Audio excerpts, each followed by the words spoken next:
Well, that was ghetto.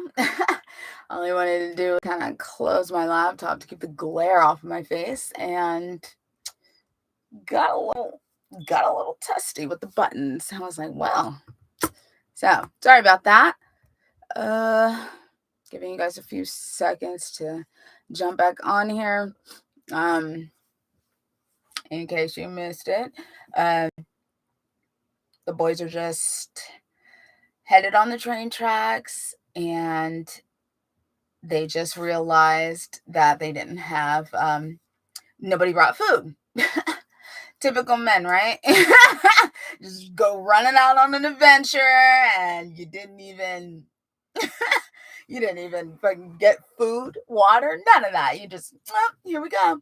So if there had been a woman on this trip, because even the smartest of the bunch, aka Gordy, did not realize, oh, maybe I should bring some food. Anyway, then what would you do without us women? Wipe yourselves out a lot faster than we have.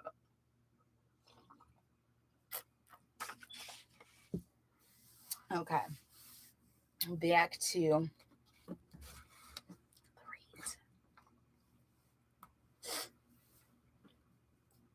backtracking a little bit.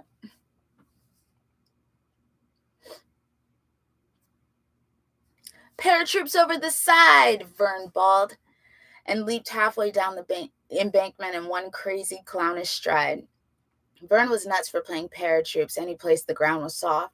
A gravel pit, a haymow, an embankment like this one. Chris jumped after him. The train was really loud now, probably headed straight up our side of the river toward Lewiston. Instead of jumping, Teddy turned in the direction from which it was coming.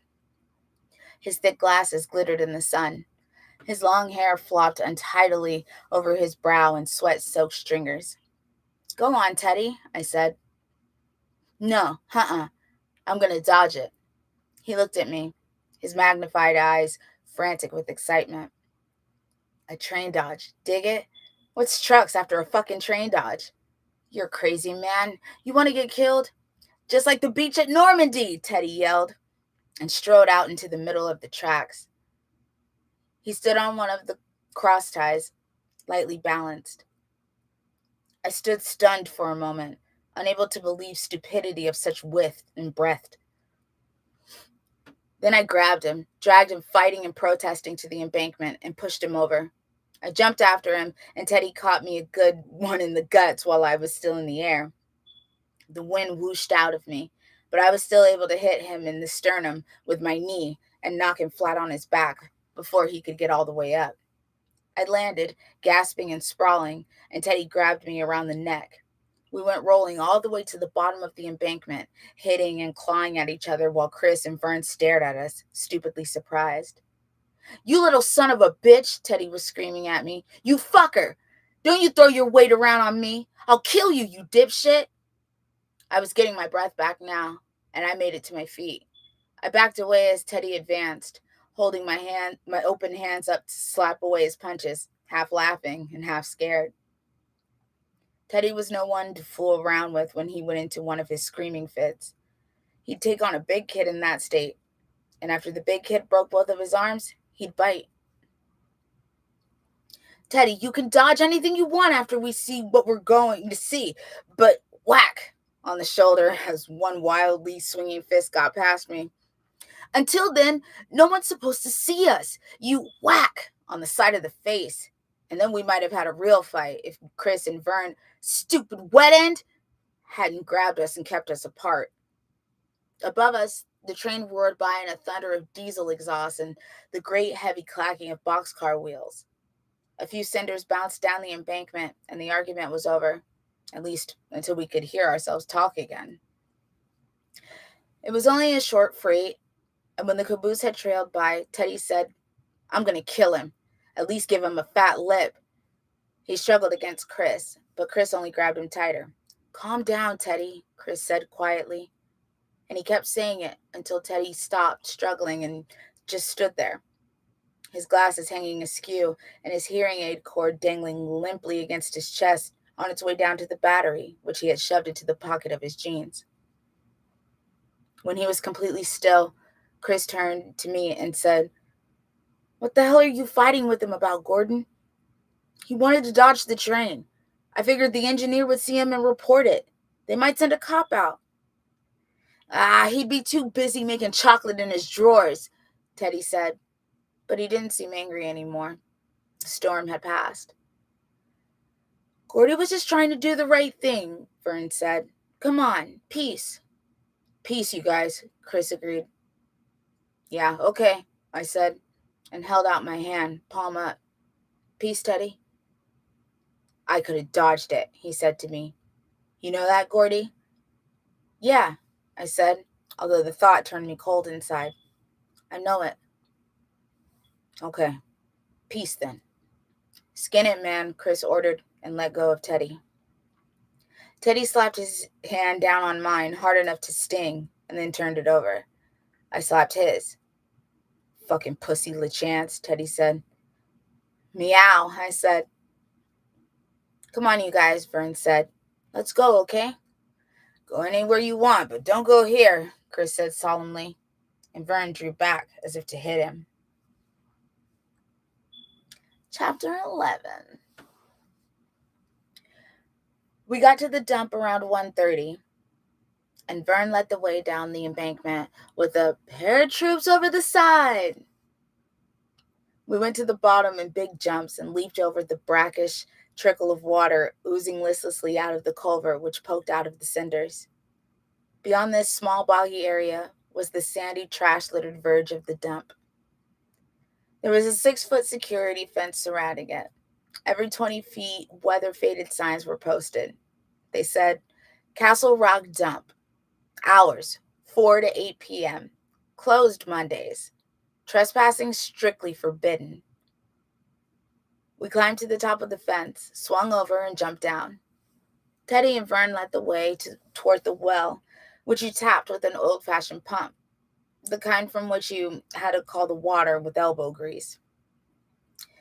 There was a Crisco can filled with water next to the pump handle, and the great sin was to forget to leave it filled for the next guy to come along. The iron handle stuck off at an angle, looking a one-winged bird that was trying to fly. It had once been green, but almost all of the paint had been rubbed off by the thousands of hands that had worked that handle since 1940. The dump is one of my strongest memories of Castle Rock. It always reminds me of the surrealist painters when I think of it. Those fellows who were always painting pictures of clock faces lying limply in the crotches of trees, or Victorian living rooms standing in the middle of the Sahara, or steam engines coming out of fireplaces. To my child's eye, nothing in the Castle Rock dump looked as if it really belonged there.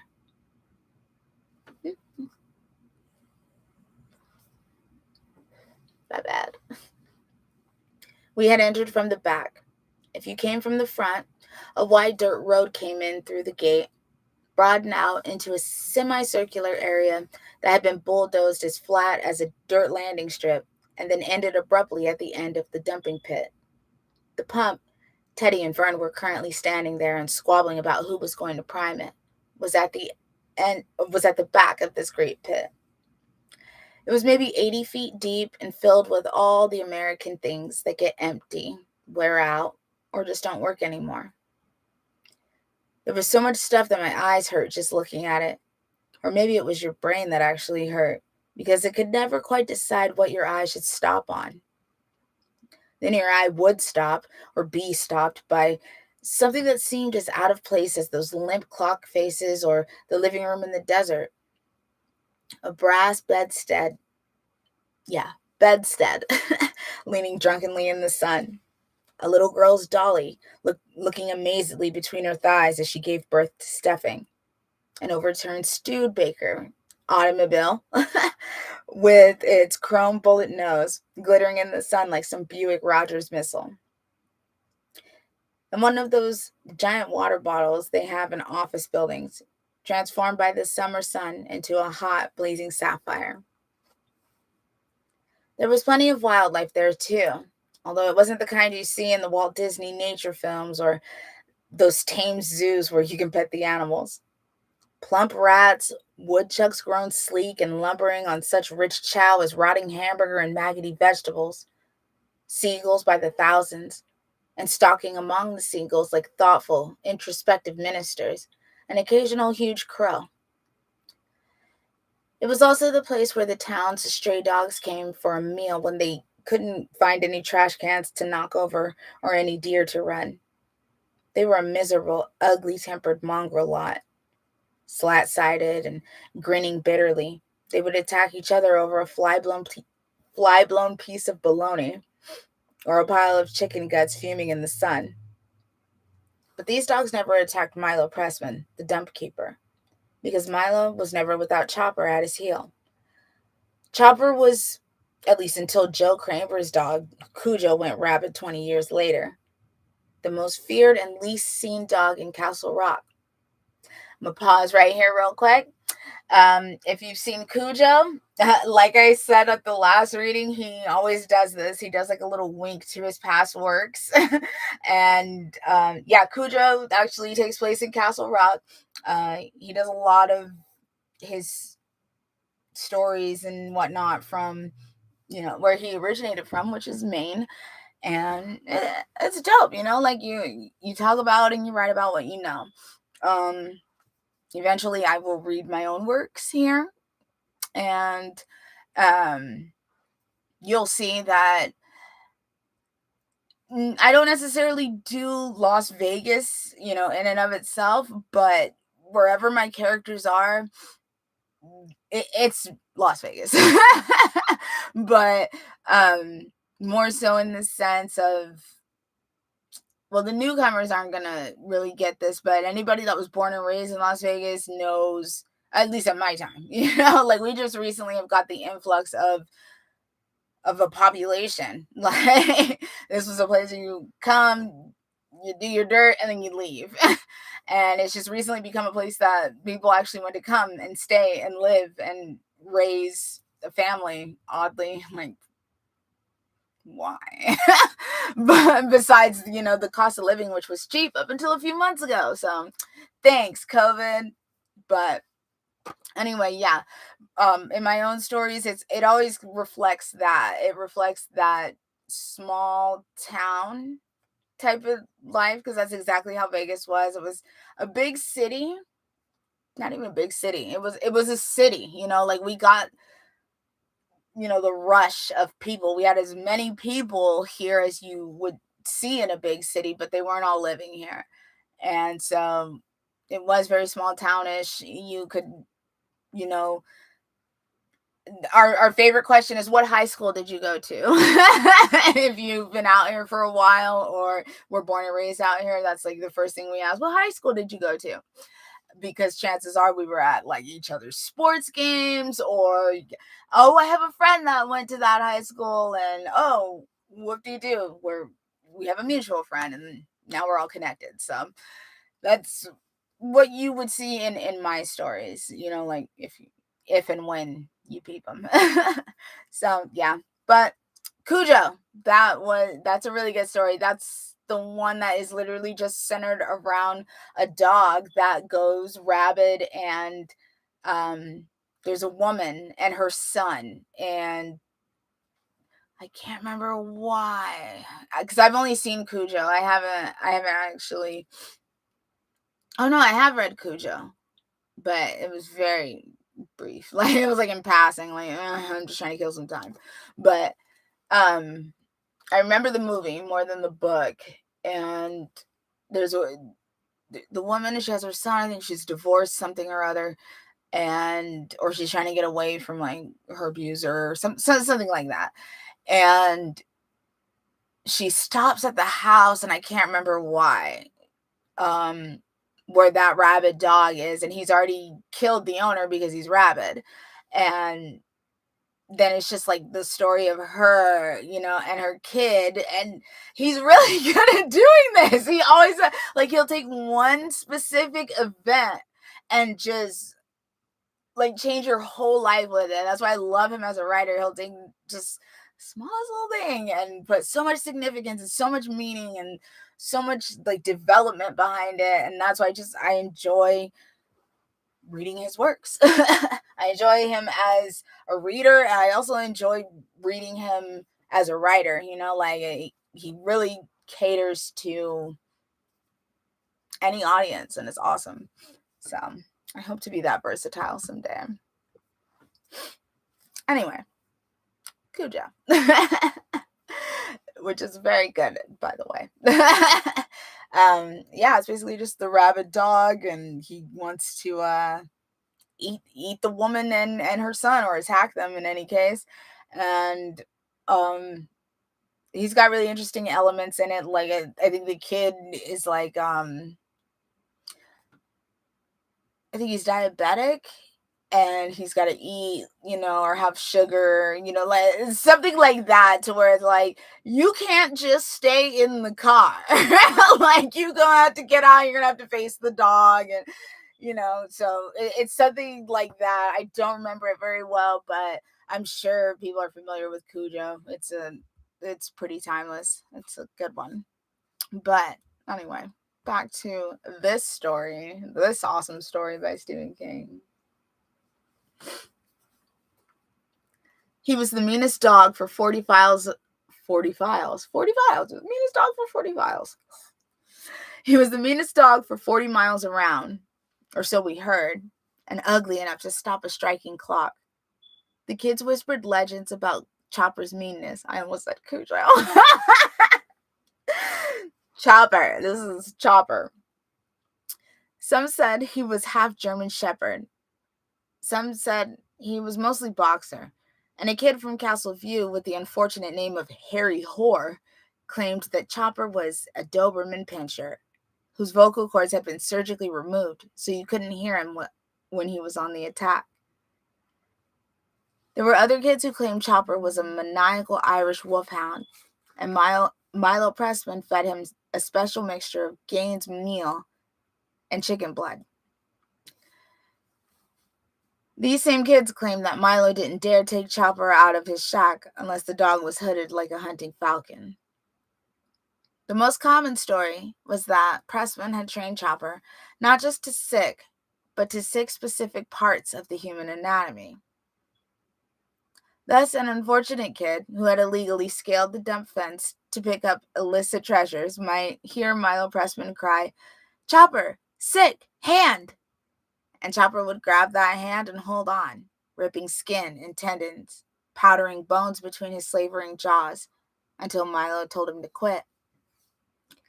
It was rumored that Chopper could take an ear, an eye, a foot, or a leg, and that a second offender who was surprised by Milo and the ever-loyal Chopper would hear the dread cry, "Chopper, sick, balls!" And that kid would be a soprano for the rest of his life. Milo himself was more commonly seen and thus more commonly regarded. He was just a half-bright working Joe who supplemented his small-town salary by fixing things people threw away and selling them around town. There was no sign of either Milo or Chopper today. Chris and I watched Vern prime the pump while Teddy worked the handle frantically. At last, he was rewarded with a flood of clear water. A moment later, both of them had their heads under the trough, and Teddy's still pumping away, a mile a minute. "Teddy's crazy," I said softly. "Oh yeah," Chris said matter-of-factly. "He won't live to be twice the age he is now, I bet." "His dad burning his ears like that? That's what did it. He's crazy to dodge trucks the way he does. He can't see worth a shit, glasses or no glasses. You remember that time in the tree?" "Yeah." The year before, Teddy and Chris had been climbing the big pine tree behind my house. They were almost to the top, and Chris said they couldn't go any further because all of the branches up there were rotten.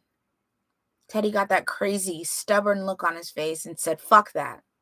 He had pine tar all over his hands, and he was going to go up until he could reach the top. Nothing Chris said could talk him out of it.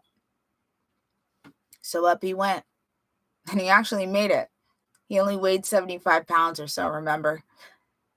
He stood there, clutching the top of the pine in one tar gummy hand, shouting that he was king of the world or some stupid thing like that.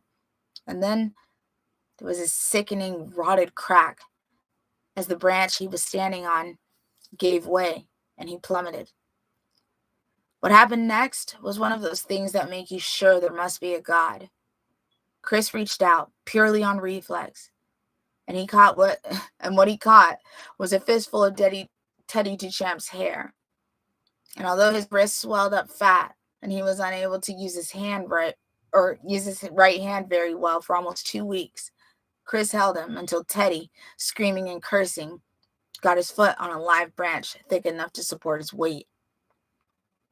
Except for Chris's blind grab, he would have turned and crashed and smashed all the way to the foot of the tree, 120 feet below. When they got down, Chris was gray-faced and almost puking with the fear reaction. And Teddy wanted to fight him for pulling his. I would have gone at it too if I hadn't been there to make peace. I dream about that every now and then, Chris said, and looked at me with strangely defenseless eyes.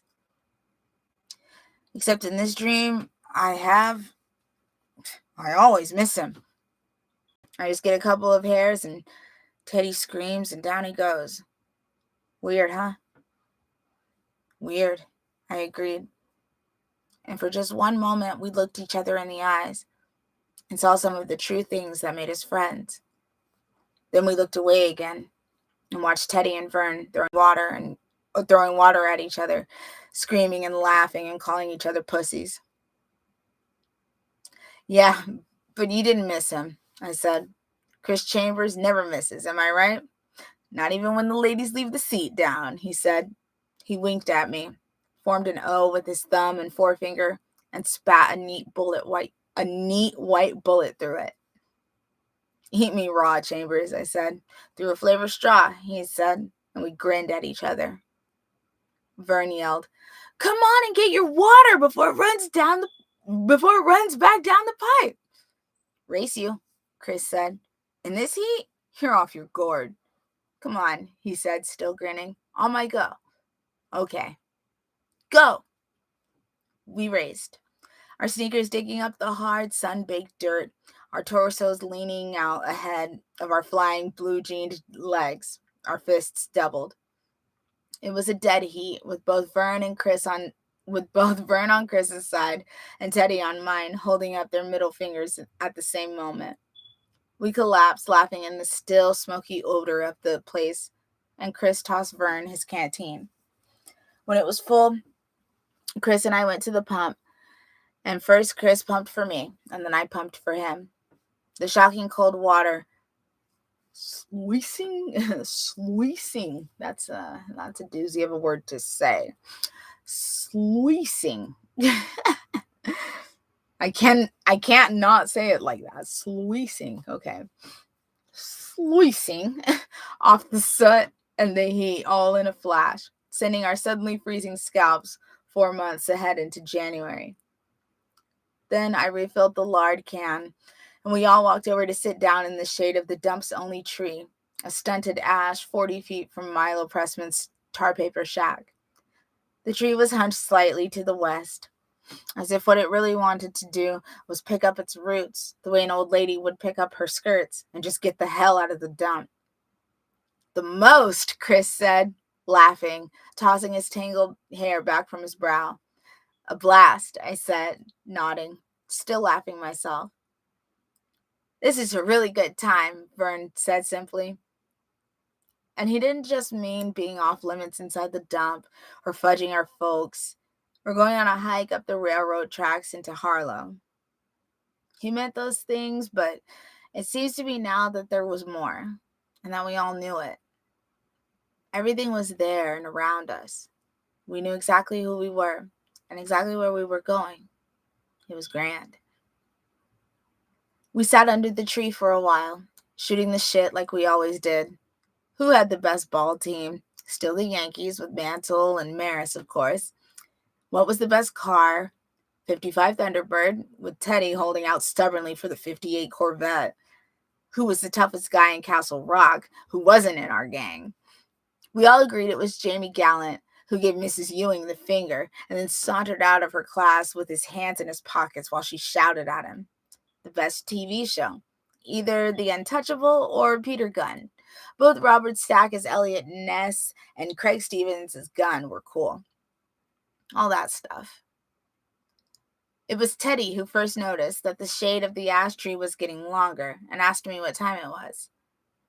I looked at my watch and was surprised to see it was 2:15. Hey, man, Vern said. Somebody's got to go for provisions. Dump opens at 4. I don't want to still be here when Milo and Chopper make the scene. Even Teddy agreed. He wasn't afraid of Milo, who had a pot belly and was at least 40. But every kid in Castle Rock squeezed his balls between his thighs when Chopper's name was mentioned. Okay, I said. Odd man goes? That's you, Gordy, Chris said, smiling. Odd as a cod. So's your mother, I said, and gave them each a coin. Flip.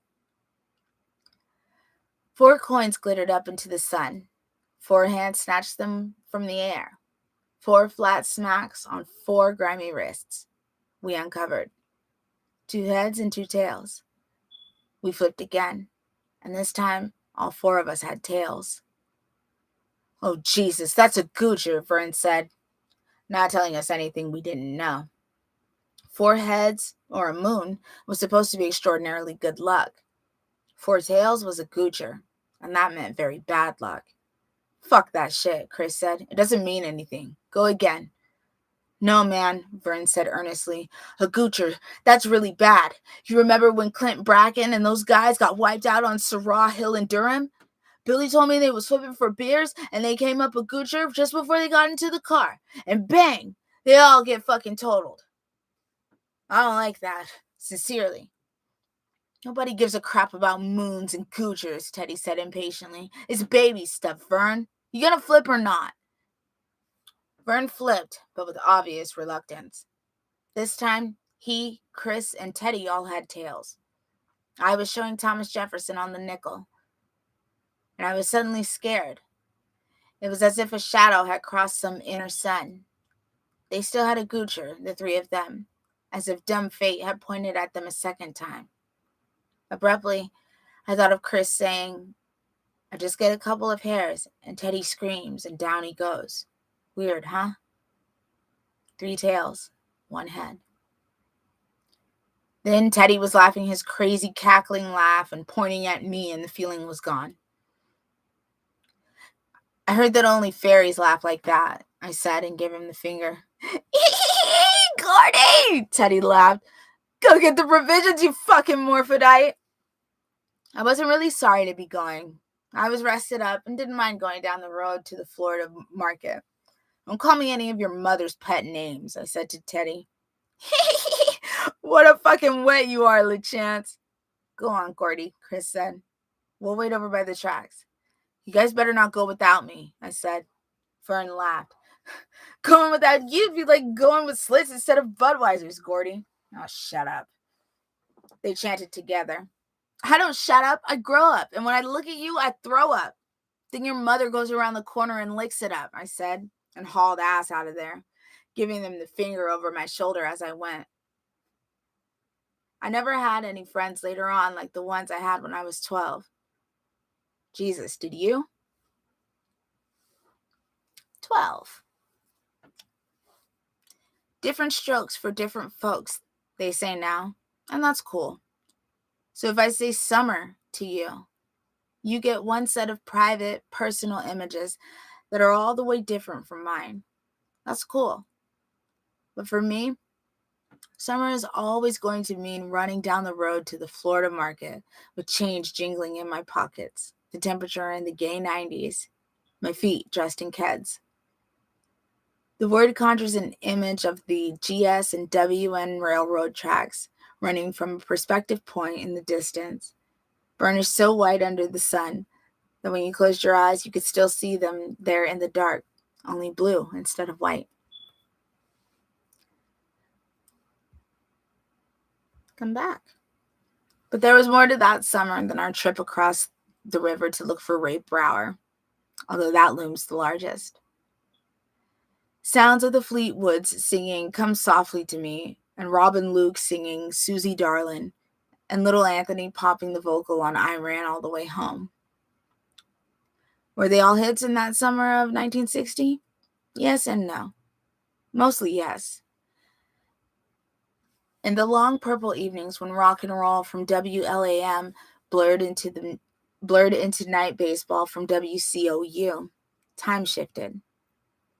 I think it was all 1960, and that the summer went on for a space of years, held magically intact in a web of sounds, the sweet hum of crickets, the machine gun roar of playing cards rifling against the spokes of some kid's bicycle as he pedaled home for a late supper of cold cuts and iced tea, the flat Texas voice of Buddy Knox singing, "Come along and be my party doll, and I'll make love to you," and the baseball announcer's voice mingling with the song and with the smell of freshly cut grass. "Counts 3 and 2 now." Whitey Ford leans over, shakes off the sign. Now he's got it. Ford pauses, pitches, and there it goes! Williams got all of that one. Kiss it goodbye. Red Sox lead 3-1. Was Ted Williams still playing for the Red Sox in 1960? You bet your ass he was. .316 for my man Ted. I remember that very clearly. Baseball had become important to me in the last couple of years, ever since I'd had to face the knowledge that baseball players were as much flesh and blood as I was. That knowledge came when Roy Campanella's car overturned and the paper screamed mortal news from the front pages. His career was done.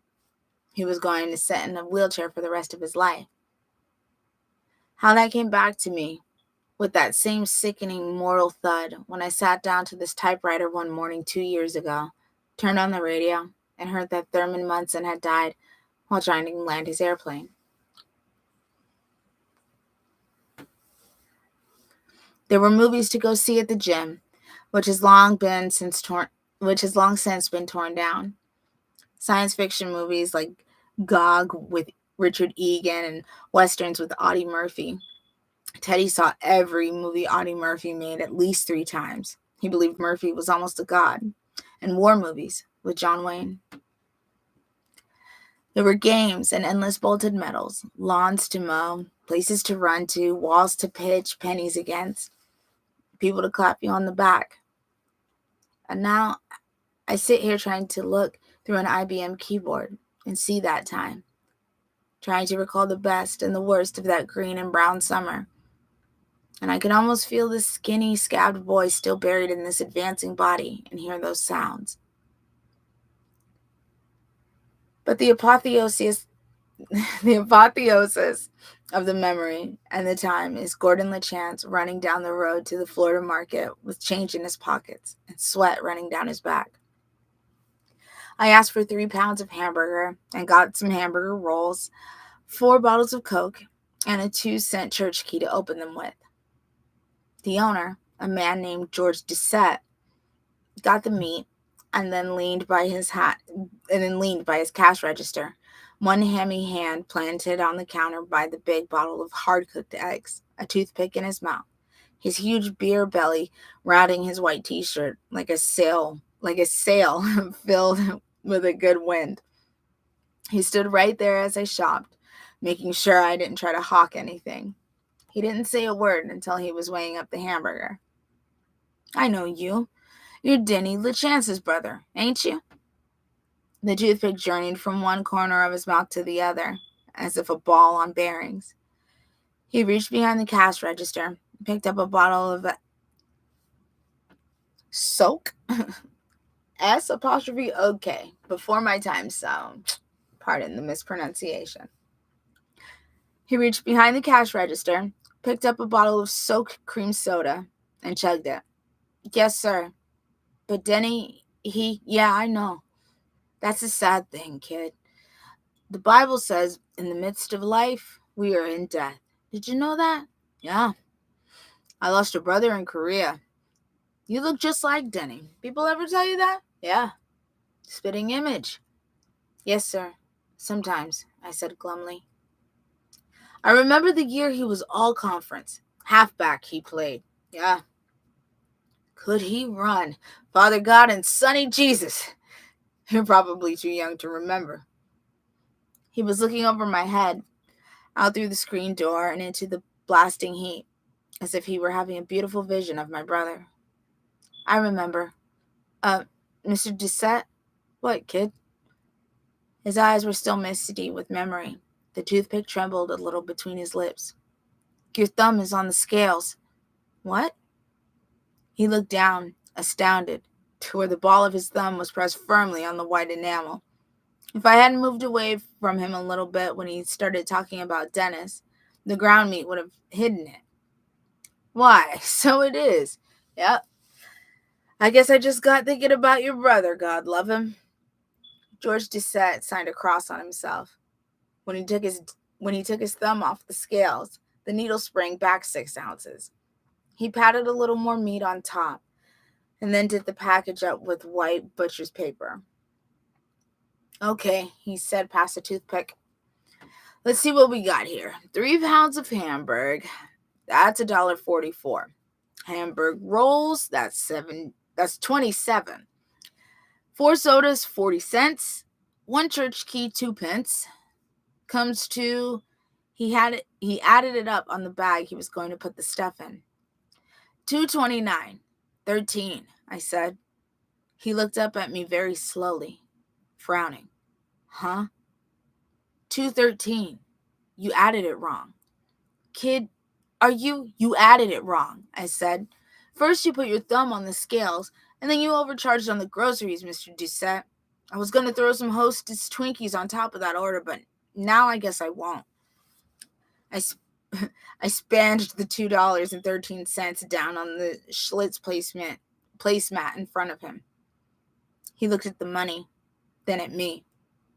The frown was now tremendous, the lines on his face as deep as fissures. What are you, kid?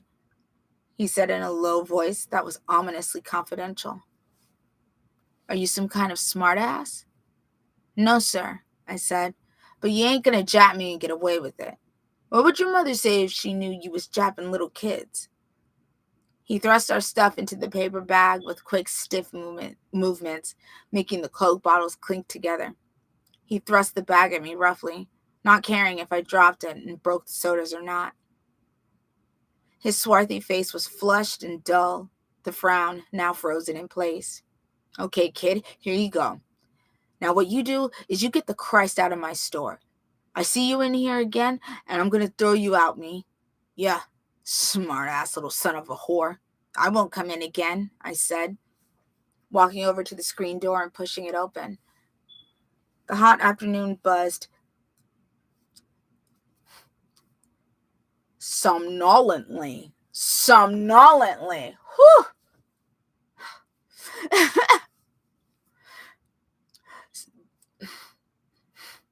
The afternoon buzzed somnolently along its appointed course outside, sounding green and brown and full of silent light.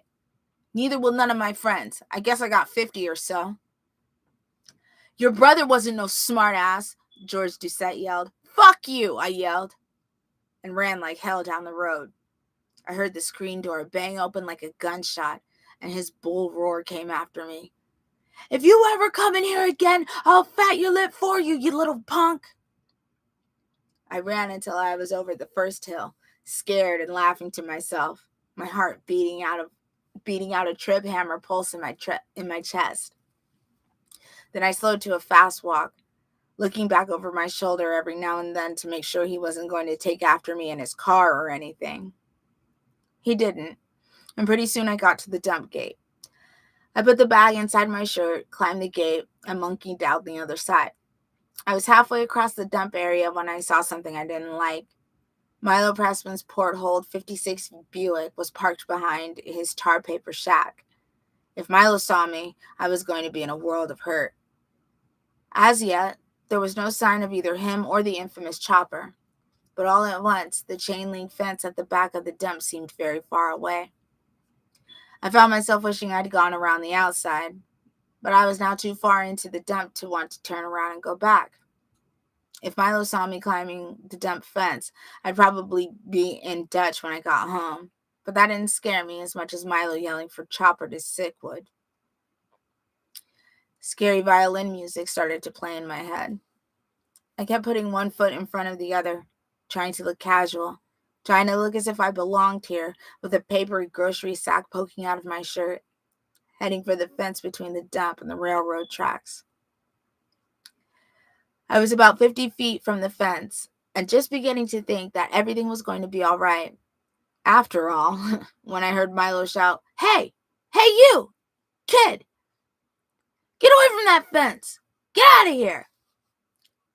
The smart thing to have done the smart thing to have done would have been to just agree with the guy and go around. But by then I was so keyed that instead of doing the smart thing, I just broke for the fence with a wild yell, my sneakers kicking up dirt. Sorry, that imagery just I just take off running. Like, are you okay? Vern, Teddy, and Chris came out of the underbrush on the other side of the fence and stared anxiously through the chain link. "You come back here," Milo bawled. "Come back here or I'll sick my dog on you, goddammit!" I did not exactly find that to be the voice of sanity and consolation, and I ran even faster for the fence, my arms pumping, the brown grocery bag crackling against my skin.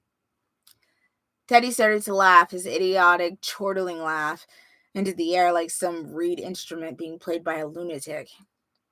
"Go, Gordy, go!" Vern screamed. And Milo yelled, "Sick him, Chopper! Go get him, boy!" I threw the bag over the fence, and Vern elbowed Teddy out of the way to catch it. Behind me, I could hear Chopper coming, shaking the earth, blurting fire out of one distended nostril, and ice out of the other, dripping sulfur from his champing jaws. I threw myself halfway up the fence with one leap, screaming.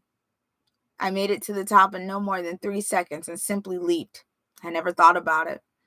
Never even looked down to see what I might land on. What I almost landed on was Teddy, who was doubled over and laughing like crazy.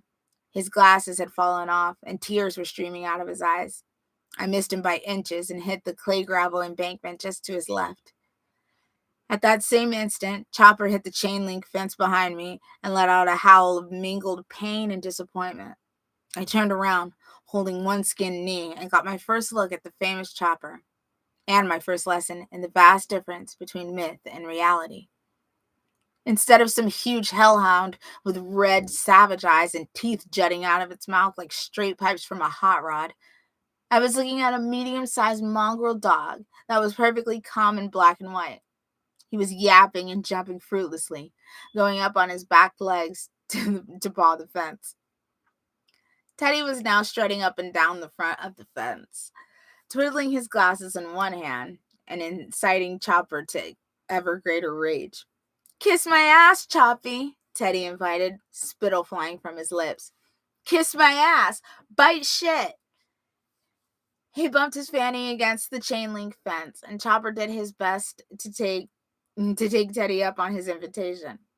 He got nothing for his pains but a good healthy nose bump. He began to bark crazily, foam flying from his snout. Teddy kept bumping his rump against the fence, and Chopper kept lunging at it, always missing, doing nothing but racking out his nose, which was now bleeding. Teddy kept exhorting him, calling him by the somehow grisly diminutive Choppy, and Chris and Vern were lying weakly on the embankment, laughing so hard that they could now do little more than wheeze. And here came Milo Pressman, dressed in sweat-stained fatigues and a New York Giants baseball cap, his mouth drawn down in distracted anger. "Here, here," he was yelling. "You boys stop teasing that dog, you hear me? Stop it right now." "Bite it, Choppy," Teddy yelled, strutting up and down on our side of the fence like a mad Prussian reviewing his troops. "Come on and sick me! Sick me!" Chopper went nuts. I mean it, sincerely. He ran around in a big circle, yelping and barking and foaming, rear feet spewing up Tough little dry clods. He went around about 3 times, getting his courage up, I guess, and then launched himself straight at the security fence. He must have been going 30 miles an hour when he hit it. I kid you not. His doggy lips were stretched back from his teeth, and his ears were flying in the slipstream. The whole fence made a low musical sound as the chain link was not just driven back against the post, but sort of stretched back. It was like a zither note. A strangled yawp came out of Chopper's mouth. Both eyes came up blank, and he did a totally amazing reverse snap roll, landing on his back with a solid thump that sent dust puffing up around him. He just lay there for a moment, and then he crawled off with his tongue hanging crookedly out from the left side of his mouth. At this, Milo himself went almost berserk with rage. His complexion darkened to a scary plum color. Even his scalp was purple under the short hedgehog bristles of his flat-top haircut.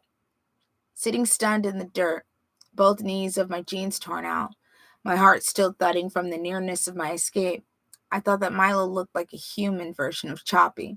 Or of Chopper, not Choppy. I know you, Milo raved. You're Teddy DeChamp. I know all of you. Sonny, I'll beat your ass, teasing my dog like that. Like to see you try, Teddy raved right back. Let's see you climb over this fence and get me, fat ass. What? What did you call me? Fat ass, Teddy screamed happily. Lard bucket, tub of guts. Come on. He was jumping up and down, fists clenched, sweat flying from his hair. Teach you to sick your stupid dog on people. Come on. Like to see you try. You little tin weasel peckerwood loony son. I'll see your mother gets an invitation to go down and talk to the judge in court about what you done to my dog. What did you call me? Teddy asked hoarsely. He had stopped jumping up and down. His eyes had gone huge and glassy, and his skin was the color of lead. Milo had called Teddy a lot of things, but he was able to go back and get the one that had struck home with no trouble at all. Since then, I have noticed again and again what a genius people have for that, for finding the loony button down inside, and not just pressing it, but hammering on the fucker. Your dad was a loony, he said, grinning. Loony up in togus, that's what. Crazier than a shithouse rat. Crazier than a buck with a tickwood fever. Nuttier than a long-tailed cat in a room full of rocking chairs. Loony. No wonder you're acting the way you are, with a loony for a fuck. Your mother blows dead rats, Teddy screamed. And if you call my dad a loony again, I'll fucking kill you, you cocksucker. Loony, Milo said smugly. He'd found the button, all right. Loony's kid. Your father's got toys in the attic, kid. Tough break. Vern and Chris had been getting over their laughing fit, perhaps getting ready to appreciate the seriousness of the situation and call Teddy off. But when Teddy told Milo that his mother blew dead rats, they went back into hysterics again, lying there on the bank, rolling from side to side, their feet kicking, holding their bellies. No more, Chris said weakly. No more, please, no more. I swear to God, I'm going to bust. Chopper was walking around in a large dazed figure 8 behind Milo. He looked like the losing fighter about 10 seconds after the ref has ended the match and awarded the winner a TKO. Meanwhile, Teddy and Milo continued their discussion of Teddy's father, standing nose to nose. With the wire fence, Milo was too old and too fat to climb between them. Don't you say nothing else about my dad. My dad stormed the beach in Normandy, you fucking wet end. Yeah, well, where is he now, you ugly little four-eyed turd? He's up to Togus, ain't he? He's up to Togus because he went fucking Section 8. Okay, that's it, Teddy said. That's it. That's the end. I'm going to kill you. He threw himself at the fence and started it up. You come on and try it, you slimy little bastard. Milo stood back, grinning and waiting. No, I shouted. I got to my feet, grabbed Teddy by the loose seat of his jeans, and pulled him off the fence. We both staggered back and fell over, him on top. He squashed my balls pretty good, and I groaned. Nothing hurts like having your balls squashed, do you know it? But I kept my arms locked around Teddy's middle. Let me up, Teddy sobbed, writhing in my arms. Let me up, Gordy. Nobody rigs out my old man. Let me up, goddammit, let me up. That's just what he wants, I shouted in his ear. He wants to get you over there and beat the piss out of you and then take you to the cops. Huh? Teddy craned around to look at me, his face dazed. Never mind your smart mouth, kid, Milo said, advancing to the fence again with his hands curled into ham-sized fists. Let him fight his own battles. Sure, I said. You only outweigh him by 500 pounds. I know you too, Milo said ominously. Your name's LeChance. He pointed to where Vern and Chris were finally picking themselves up, still breathing fast from laughing so hard. And those guys are Chris Chambers and one of those stupid Tessio kids. All your fathers are going to get calls from me, except for the loony up to Togus. You'll go to the formatory, every one of you, juvenile delinquents. He stood flat on his feet, big freckled hands held out like a guy who wanted to play one potato, two potato, breathing hard, eyes narrow, waiting for us to cry or say we were sorry, or maybe give him Teddy so he could feed Teddy to Chopper. Chris made an O out of his thumb and index finger and spat neatly through it. Vern hummed and looked at the sky. Teddy said, Come on, Gordy. Let's get away from this asshole before I puke. Oh, you're gonna get it, you foul-mouthed little whoremaster. What'll I get you to the constable? We heard what you said about his father, I told him. We're all witnesses, and you sicked that dog on me. That's against the law. Milo looked a trifle uneasy. You was trespassing. The hell I was. The dumped public property. You climbed the fence. Sure I did, after you sicked your dog on me, I said, hoping that Milo wouldn't recall that I'd also climbed the gate to get in. What'd you think I was going to do? Stand there and let him rip me to pieces?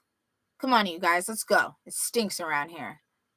Formatory, Milo promised hoarsely, his voice shaking. Formatory for you wise guys.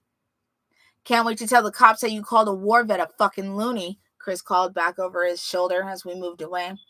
What did you do in the war, Mr. Pressman? None of your goddamn business, Milo shrieked. You hurt my dog. Put it in your TS slip and send it to the chaplain, Vern muttered. And then we were climbing the railroad embankment again. Come back here, Milo shouted. But his voice was fainter now, and he seemed to be losing interest. Teddy shot him in the finger as we walked away. I looked back over my shoulder when we got to the top of the embankment. Milo was standing there behind the security fence, a big man in a baseball cap with his dog sitting beside him. His fingers were hooked through the small chain-link diamonds as he shouted at us, and all at once I felt sorry for him. He looked like the biggest third grader in the world, locked inside the playground by mistake, yelling for someone to come and let him out. He kept on yelling for a while, and then he either gave up or we got out of range. No more was seen or heard of Milo Pressman and Chopper that day. All right, and that is where we are stopping.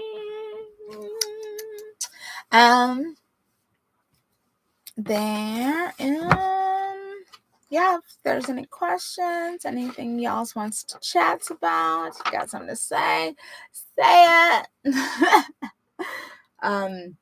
I'm gonna end a little soonish today, just because I got stuff to do for tomorrow. But yes, so that is that. They got a little wild. If you've seen the movie, of course, that's one of the famous scenes. And Gordy comes back and he's looking for his home. He's like, "Where did you guys go?" And all of a sudden, the dog is coming after him, and he's like, "Oh my God!" Takes off running, and the guy's like, "Sick him, boy." And then you hear the voiceover say, "Now he said sick him, boy, but what I heard was Chopper sick balls." So that's always fun to read and then compare to what they did with the movie. This is one of the few books that I don't watch the movie and just and one of the few Game of Thrones, I was nitpicking everything out. That what didn't have it. That wasn't real. It's not canon. And of course, Dreamcatcher, which I bitched to you guys about last week. Do not watch Dreamcatcher, please.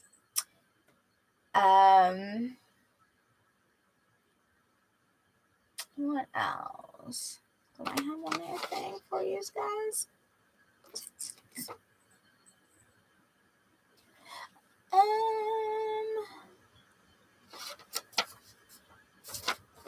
No, that is pretty much it. Next week we should be pretty much wrapping it up on this story anyway. There's only about 100 pages left, and even if it means kind of going over, my normal time, I'm gonna do that. Just because, it's a short story, and in this one, he has a tendency to kind of like let it move kind of slowly, and then all the shit happens, like all at once. And I don't want to leave you guys with like a cliffhanger or anything stupid like that. Like, I don't do that. That's cheap and that's bull. I'm like, the story is good enough on its own. I don't need to add any extra BS to make it more interesting. So, yes, join me next week, and we will be concluding The Body. And yeah, go ahead and shoot me a message or anything like that if you have any questions or whatever the fuck. And that's all. Thanks for watching, babies. Love you all. Be safe. Have a great week. And relax. Okay? Relax.